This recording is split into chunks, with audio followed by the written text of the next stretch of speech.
albishirin ka masoyin daha abin san Allah shine naka kai kowa karka ka sake shi ka kama ma'aiki shi zai kai ka albishirin ka masoyin daha abin san Allah shine naka kai kowa karka ka sake shi ka kama ma'aiki shi zai kai ka ya mai yau mai gobe da jibu daga tabuwai kai zan sanya yau ga dan bawanka yana roƙonka cikin ladabi da biyayya dai jazawa kuma ni suluki na narke a cikin soyayya halaran nan sai da biyayya sannan sai an sa alkunya na san tun da na zo da ma'aiki ba ni rashin komai a gare ka shi ɗan waji wa sallallahu ala nabi karim wa bari assalamu alaikum masu kallon mu barka da warhaka barkan mu da sake saduwa a cikin wannan shiri mai suna duniyar mu a yau wanda shiri ne da muke kawo tambayoyi na wanda suka shafi al'umma domin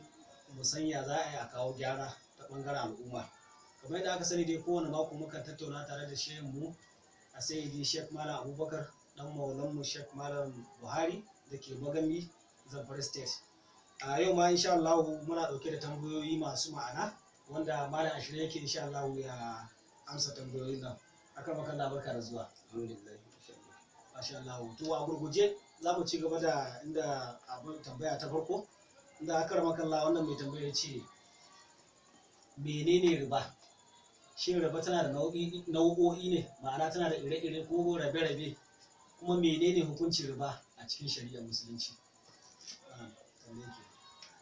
أعوذ بالله من الشيطان الرجيم بسم الله الرحمن الرحيم الحمد لله رب العالمين الصلاة والسلام على سيد الأولين والآخرين وعلى آله وأصحابه الغر المحجلين حتى قدره ومقداره العظيم bayan haka yan uwan musulmi assalamu alaikum wa rahmatullahi wa barakatuh wa alaikum assalam wa rahmatullahi ta'ala wa barakatuh alhamdulillah an yi tambaya akan riba wanda yake riba tana daga cikin manyan kaba'irori waɗanda nassin alƙur'ani da hadisan manzon Allah sallallahu alaihi wasallam da ijma'in malamai duka aka haramta kuma riba tana da wani abu mai muni wanda ba kowane sako ke da irin shi ba kasancewar riba mai cin riba zai shirya da faɗa da Allah subhanahu wa ta'ala ba ku ba zai iya ba idan muka duba alkur'ani mai girma a ayoyi daban-daban yayin magana akan abin da shahidi ba musamman cikin suratul baqara bayan Allah subhanahu ta'ala ya bayani mutanen kirki masu hidda dukiyarsu suna taimakon al'umma suna taimakon masu taimakon addini waɗanda aka tsaye wajen taimaka ma addini ma'ana fi sabilillahi zuwa wajen yaƙi taimakon addini karantarwa da sauransu duka wannan ya shiga ciki to sai Allah subhanahu ta'ala kuma ya biyo da bayani ga abin da ya shahi masu cin riba wanda Allah subhanahu wata'ala yake cewa a'udhu billahi minash shaitanir rajim alladhina ya'kuluna riba la yaqumuna illa kama yaqumu alladhi yatakhabbathu ash-shaytanu min al-mas dhalika bi annahum qalu innamal bay'u mithlu ar-riba wa ahalla Allahu al-bay'a wa harrama ar-riba man ja'ahu maw'izatun min rabbih fantaha falahu ma salaf wa man aada fa ulaika ashabun nar hum fiha khalidun yamhaqu Allahu ar-riba wa yurbi as-sadaqat wallahu la yuhibbu kulla kaffarin athim innal ladina amanu wa amilus salihati wa aqamus salata wa atawuz zakata lahum ajruhum inda rabbihim wala khawfun alaihim wala hum yahzanun ya ayyuhal ladina amanu taqullaha wa dharu ma baqiya min ar-riba in kuntum mu'minin fa in lam taf'alu fa'adhanu biharbin min Allahi wa rasulihi fa in tubtum falakum ru'usu amwalikum la tadhlimuna wa la tuzlamun fa in kana dhu usratin fa nadhratun ila maysara wa an tasaddaqu khairul lakum in kuntum ta'lamun zuwa ƙarshen da Allah ke cewa wata koyo mun turja'una fihi ila Allah thumma tuwaffa kullu nafsin ma kasabat wa hum la yuzlamun sai aka wuce da ayat da ke magana akan bashi wanda shi ne asalin yin riba. Ribar bashi ita ce asalin riba wadda tun zamanin jahiliya suke yi. Shi ne sai Allah subhanahu ta'ala ya yi magana kuma ayar bashi wadda ita ce mafi tsawon ayoyi a cikin alkur'ani mai girma. Babu ayar da ta yi tsawonta, don haka ma ta zo cikin surar da ba surar da ta yi tsawonta. Suratul Baqara ba surar da ta yi yawanta, ta ɗauki kusan izhibet. Sannan kuma ita ayar ta ɗauki abin da yake sumuni ɗaya ita kaɗai, saboda muhimmancin bashi da girman bashi an ka kawo ayar da ta fi kowace aya tsawo aka yi magana a kanta. Sannan kuma ba a gama ba aka ƙara biyowa da wata tana bi mata ita ma. To kaga Allah subhanahu ta'ala ya maganan riba. Allah na cewa waɗanda ke cin riba ba za su tashi ranar alkiyama ba sai face kamar yadda mai bugun harwa ɗaya ke tashi. Mutum ya tashi aljannu su bugi shi. Illa kama ya ƙoma lazi ya takhabbatu shaytanu min al-mas. Sai kamar yadda wanda shedan ke bugewa in ya shafe shi sai ya faɗi, to haka mai cin riba zai tashi ranar alkiyama. Zalika bi annahum qalu innamal bay'u mithlu riba. Domin su abin suke gani cewa da saye da sayarwa da riba duk ɗaya ne. Sai Allah subhanahu ta'ala ya karyata su cewa wa haramallahu al-bai'a wa harrama riba.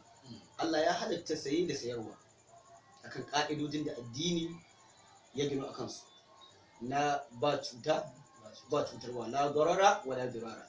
Mai sayarwa ba zai cuci wanda ya sayi mawa ba, wanda ya sayi ba zai cuci wanda ya sayi da shi. Shi ne Allah subhanahu ta'ala ke cewa Allah ya halatta sayi da sayarwa wa harrama riba, ya haramta riba. Faman ja'ahu mau'izatun, wanda wa'azi ya zo mawa na ayoyin alqur'ani da hadisan manzo Allah ya bacci riba, wannan kuma salafa abin da ya can baya kafin saukar da ayoyin haramta riba ya halatta gare shi kafin a saukar da ayoyin qur'ani, tunda su lokacin ma sun dauke shi matsayin wani sayi da sayarwa ne ba bambanci. Don haka abinda jahiliya sun kai wancan lokacin kafin saukar da alqur'ani shi ne ya halatta gare su. Ba za a ce su dawo da wannan abun yanzu ba, ko da ga abun ga hannunsu kafin a saukar da ayar suka yi, to bayan an saukar da ayar ba za a ce su dawo da shi su maida musu kayansu. Amma daga nan dai an sa iyaka. Shi ne Allah ya ce duk wanda wa'azi ya zo mawa ya hannu to ɗan masala wa man ada fa ulaika ashabun nari hum fiha khalidun. Haka duk wanda ya koma bayan an hana to wanda su ne ɗan wuta kuma suna da azaba abin dawwamawa a kansu. Za a dawwamar da su. Khaliduna ismu fa'ilin ne amma matsayin ismu maf'ul ne, ai bi ma'ana mukhalladuna, wa'anda ake dawwamawa a cikin azaba. Sai Allah subhanahu wa ta'ala ke cewa yamhaqullahu riba wa yurbi sadaqa.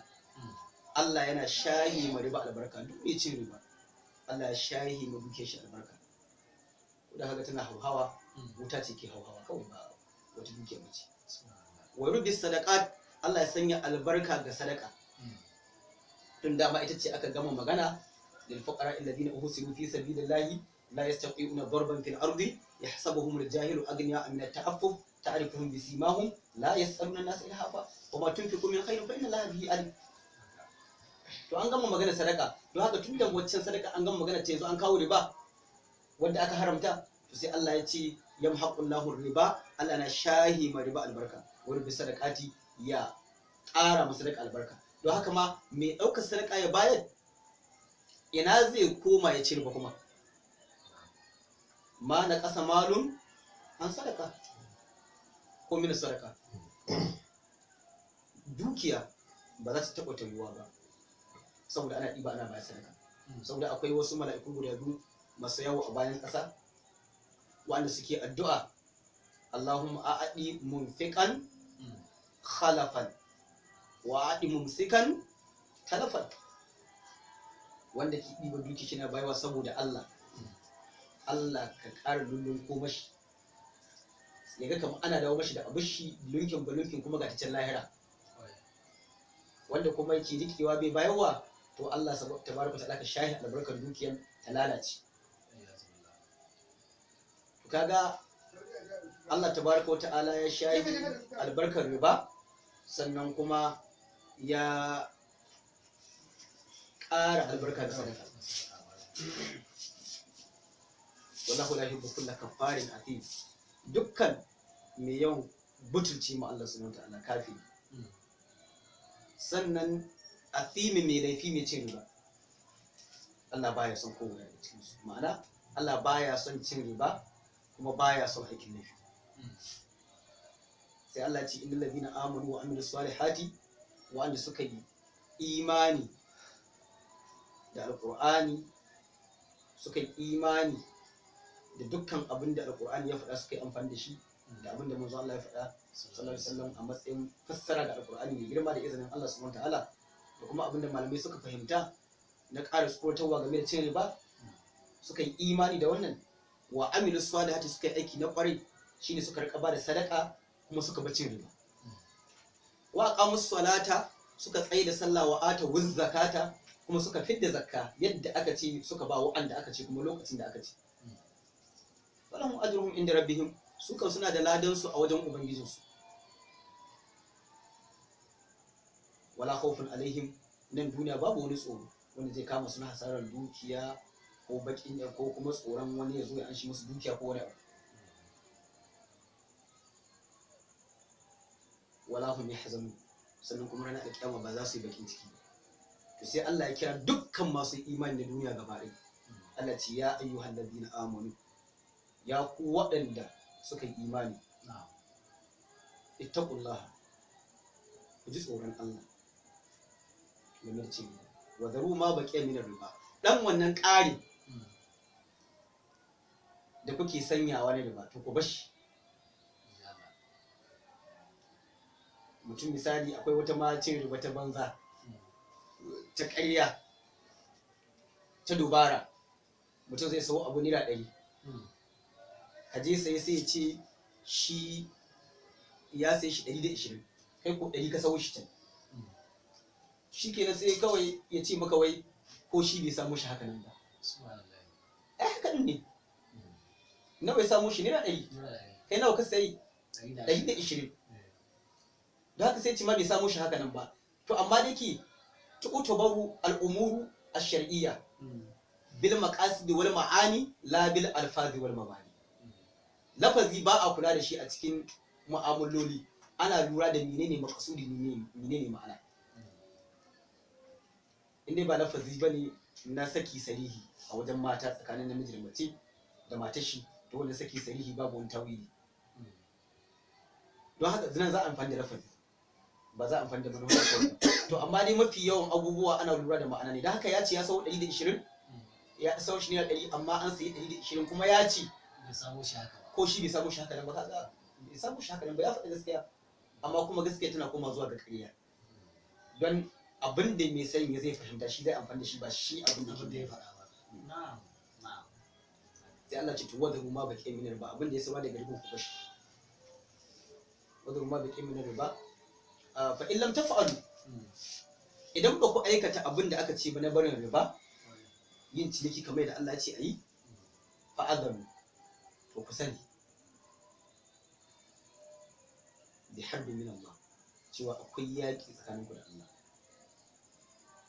adamu bi harbi min Allah fa in tubtum in kuntum fa falakum ru'usu amwalikum tunda bayan an saukar da ayat haramta riba ne kun kaci ku mai da musu kayan su abinda an tsa dukiyar ku sai ku rike shi ke falakum ru'usu amwalikum la tazlimuna ku ba za a yadda ku zalunci wani ba wala tuzlamuna ba za a yadda a zalunce ku ba me saye da me sayarwa la darara wala dirara idan kuma bashi ne mutum ya dauka amma lokacin biya yayi bai da sai Allah sun tada ce to kada a ƙara mashi kamar da banki suke yi ko idan lokacin biya yayi baka biya ba sai a ta ƙara maka shine Allah subhanahu wa ta'ala ke cewa fa in kana zu usratin fa naziratun ila maisara idan wanda ya anshi bashi talaka ne bai da abun biya ma'abucin talauci ne fa naziratun shi wanda ya bada bashin ya jinkirta mashi ila maisara kai zuwa samu sauki ya samu wadata da zai biya ko wannan zurce ila masar wa anta saddaqu ku ce kun mashi sadaka tunda bai da abun biya kai tunda dai baka samu ban yahi maka khairul lakum ya yi alaka gari ku in kuntum ta'lamuna in kun san haka. sai Allah subhanahu wa ta'ala cewa wattaqu yawman turja'una fihi ila Allah, ku ji tsoron wani yini na nan wanda za ku koma zuwa ga Allah subhanahu wa ta'ala, ran da za a kuma mala'ika ya cire rayuwa.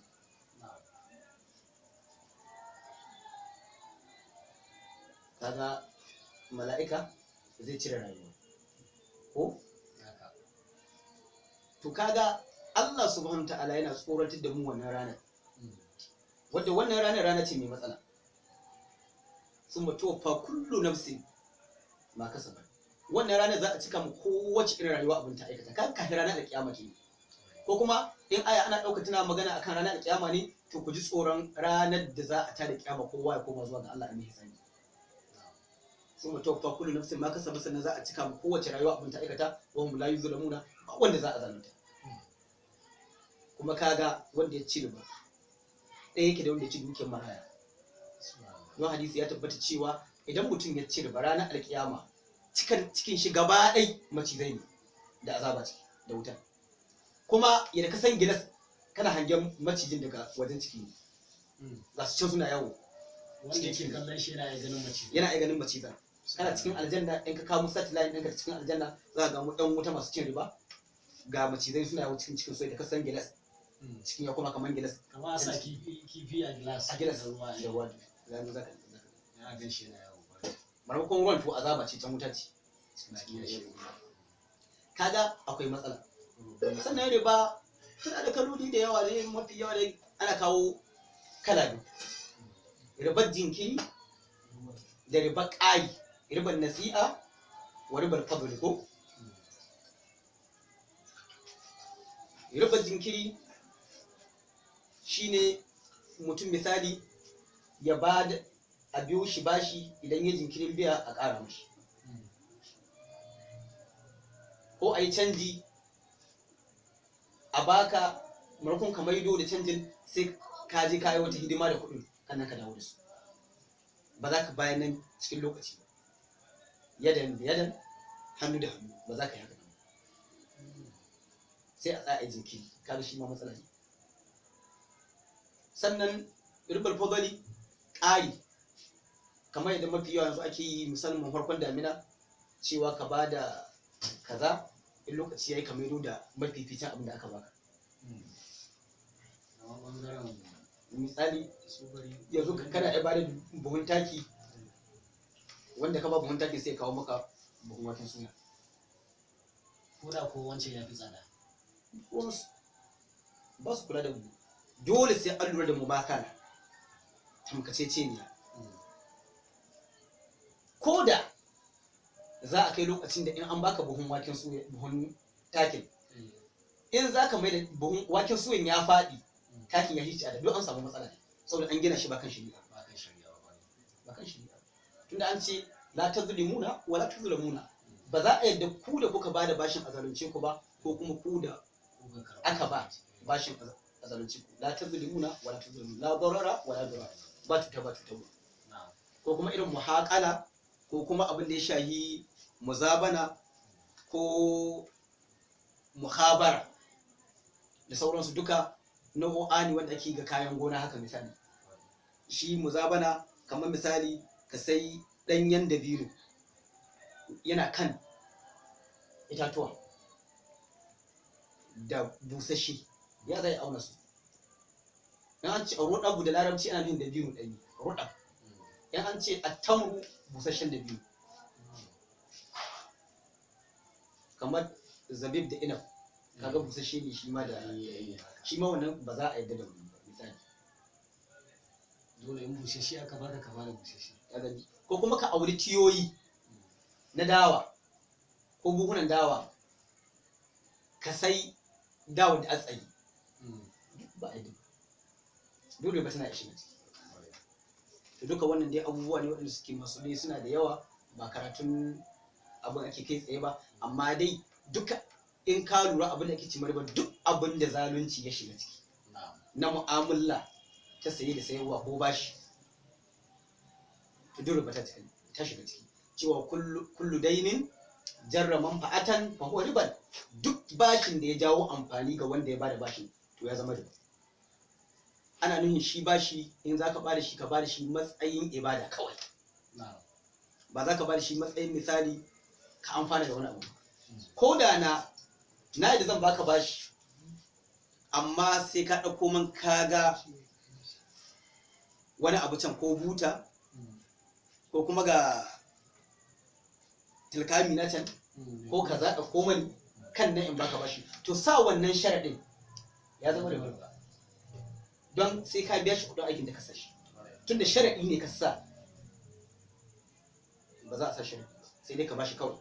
Daga nan in zai hita da Allah wannan taimako mutum kan na gaci to kaga wannan shi ko shi inda zaka kyale ka dauko abin ka da kanka yayi, tunda akwai bashi kila ba mamaki kila inda ka ce baka bashi bashin to in ka ce dan kuma ka ga a cewa zai bai daukowa misali wallahu alam. To ya dai lunguna dai na abubuwa, riba shine ka ƙara ma mutum ga abinda ya wajaba, ga abin da ya daidaita ka ƙara mashi ba tare da wani haƙƙi ba. Kuma duk yana daga cikin akalu amwalin nasi da gairin iblis, cin dukiyarsu ba tare da ɗan rai ba. Duk dai abu guda ne ake ta kewo kan shi, kada ka yi zalunci, kada a zalunce ka, la ta zulimuna wala ta zulamu. Wallahu alam.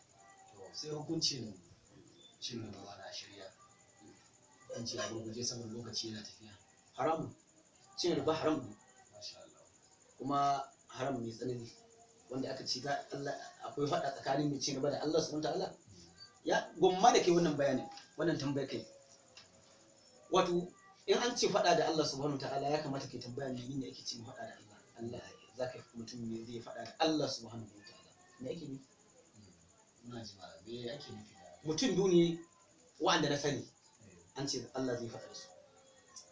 Me cin mutuncin musulmi, waliyan Allah, bayan Allah salihai masu jin tsoron Allah, wanda suka imani da Allah suka haɗu Allah. To duk wanda ke cin amanansu, to wannan mutum ko yana zagin su ko yana cutar da su, shi ma hadisi ya inganta cewa ya shirya akwai faɗa tsakanin shi da shi. Man aza ko adali waliyan faqad azantuhu bil harbi. Duk wanda ya kiya da waliyina ko ya cutar da waliyina, hakika na sanar da shi cewa akwai tsakanin shi, akwai faɗa. Wannan kuma masu cin riba fa illam taf'alu fa'adharu bi harbin min Allah. Idan ba ku bari ba ku bar cin riba kuka cinikayya tsakani da Allah ba, ku fa'adharu, ku sani bi harbin, ku san cewa akwai yaki tsakaninku da Allah, akwai faɗa. To ya faɗa Allah yake da bawa. babbar magana. Abinda aka ce in baka bari Allah zai faɗa da kai, in baka bar shi ba fa za ka yi ta sallah, kai ta azumi, kai ta aikin hajji, kai duk abin da za ka yi na ibada kai ta yi, sai ka gama. Ranar da za a ɗibi rayuwanka sauran sakon guda ka mutu, sai a fara cin imanin kan sai rayuwa ta gobe. An cika da imani ke Ba cika ba. saboda ko da rayuwa ta hita ba imani, dan sai da imanin ya fara hita kan rayuwa ta hita, Yana rayuwa ta fita. kaga an ci mutum da yaki. Da yaki Allah ya kiyashe. Wala iyadu billah. So a gurguje kenan masu kallon mu, ƙarshen shirin kenan na shirin da muke kawo mai suna duniyar mu a yau, wanda ni Sanusi al-Minista muke gabatarwa tare da shehin malamin mu a sayyidi Sheikh Malam Abubakar dan maulan mu Sheikh Malam Buhari da ke garin Magami Jihar Zamfara State. Domin neman ƙarin bayani ko wani ƙorafi ko tambaya za ku iya tuntuɓa mu akan lambar mu 08160927966 ko kuma ku kama da YouTube channel ɗinmu da ke suna Salama One TV YouTube channel. Mun gode. Masha Allah.